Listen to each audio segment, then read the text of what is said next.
Cooker சின்னத்தில்தான் போட்டியிடுவோம் என்று அமமுக பொதுச் செயலாளர் டிடிவி தினகரன் திட்டவட்டமாக தெரிவித்துள்ளார். தமிழ்நாட்டில் தேசிய ஜனநாயக கூட்டணிக்கு யார் தலைமை என்பதிலும் குழப்பம் நீடிக்கிறது. இதனிடையே பாஜக, பாமகவை தவிர கூட்டணியில் உள்ள அமமுக, தமிழ் மாநில காங்கிரஸ், புதிய நீதி கட்சி, ஐஜேகே, தமிழக மக்கள் முன்னேற்றக் கழகம், புதிய தமிழகம் என பிற கட்சிகள் இரட்டை இலையில்தான் நிற்க வேண்டும் என்று எடப்பாடி பழனிசாமி கராராக இருப்பதாக கூறப்படுகிறது.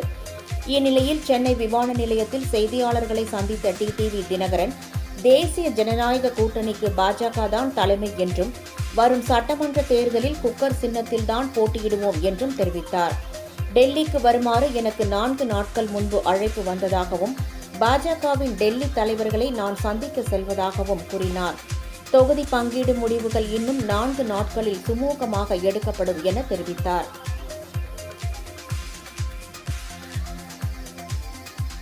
சம்பந்தமா எந்தெந்த தொகுதியை நான் கேட்கிறேங்கிற லிஸ்ட் என்ன தவிர யாருக்கும் தெரியாது.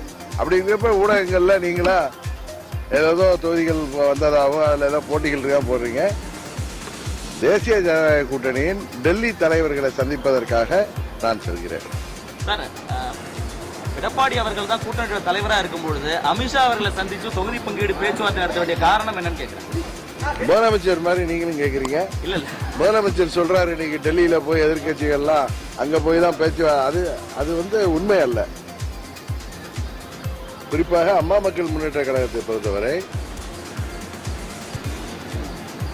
எங்கள் கூட்டணியின் தமிழ்நாடு தலைவர் திரு இபிஎஸ் அவர்களுடன் தொகுதிகள் பங்கீடு சம்பந்தமாக நாங்கெல்லாம் ஏற்கனவே தேசிய ஜனநாயக கூட்டணியில் இருக்கிறோங்கிறத உங்கள் மூலம் தமிழ்நாடு முதல்வருக்கு தெரிவித்துக் கொள்கிறேன். என்டிஏ ஆல் இண்டியா தலைமை யாருன்னா பிஜேபி. அதன் முக்கிய தலைவர் மாண்புமிகு உள்துறை அமைச்சர் அமித்ஷா அவர்கள். அவர்களை நேற்று அண்ணன் இபிஎஸ் போய் சந்தித்து வந்திருக்காரு. எனக்கு இன்றைக்கு வர சொல்லிய அழைப்பு என்பது 4 நாளுக்கு முன்பே வந்த அழைப்பு. அதனால நீங்களா தொகுதி பங்கீடுக்கு தான் நாங்கள் போறோம் அப்படின்னு நீங்களா முடிவெடுத்தா, நீங்களே கேள்வியிலே லீட் கொடுத்தா அதுக்கு நான் பதில் சொல்ல வேண்டிய அவசியம் இல்லை. உங்கள் கேள்வியில் தவறான கேள்வி என்பதுதான் எனது பதில். இன்றைக்கு நாங்கள் செல்வது முதலமைச்சர் சொல்வது போல தமிழ்நாட்டுக்கு நிதியை பெற்று தர அவர்கள் செல்லவில்லை என்று சொன்னார். தேர்தல் அறிவிப்புக்கு பிறகு தமிழ்நாட்டுக்கு நிதி ஒதுக்க முடியுமா? அதை கூட முதல்வருக்கு தெரியாதா? பயம். இன்னொன்னு, டெல்லி எவ்வளவு நிதி கொடுத்தாலும் அதையெல்லாம் நீங்கள் கபலீகரம் செய்வதால் தான் தமிழ்நாடு மக்கள் உங்களை மாற்றுவதற்காக துடித்துக் கொண்டிருக்கிறார்கள்.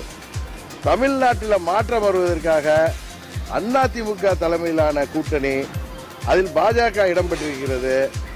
பாஜகவின் டெல்லி தலைவர்களை நான் சந்திக்க செல்கிறேன். காரணம், தேசிய ஜனநாயக கூட்டணி என்பது பாஜக தலைமையிலான கூட்டணி என்பதை உங்கள் வாயிலாக முதல்வருக்கு தெரிவித்துக் கொள்கின்றனர். அதிமுக கூட்டணி என்கிற தேசிய ஜனநாயக கூட்டணி வர்சஸ் திமுக கூட்டணி என்றுதான் இருக்கும்.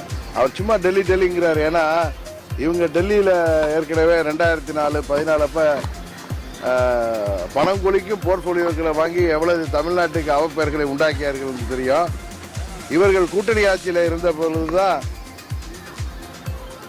திரு கருணாநிதி அவர்கள் தலைமையில் இருந்தப்போதான் நீட் தேர்வே அறிவிக்கப்பட்டது. காங்கிரஸ் கூட்டணியில் நமது தொப்புள் கொடி உறவுகளான இலங்கை தமிழர்கள் லட்சமாக கொல்லப்பட்ட போது அதற்கு காங்கிரஸ் ஆட்சி உதவி செய்த போது அமைதி காத்தவர்கள் இவர்கள். அதனால திரு ஸ்டாலின் அவர்களுக்கு பயத்தில் ஏதோ பேசுகிறார். ஏன்னா டெல்லிக்கு நாங்கள் போனாலே பயப்படுறார். அதான் உண்மை.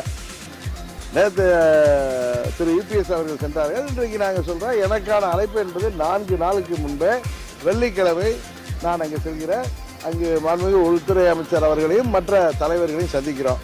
கூட்டணி பேச்சுவார்த்தை எல்லாம் அந்த இபிஎஸ் அவர்கள் சொன்னது போல 4 நாட்களில் சுமூகமாக எந்த ஒரு பிரச்சனையின்றி முடிவடைந்து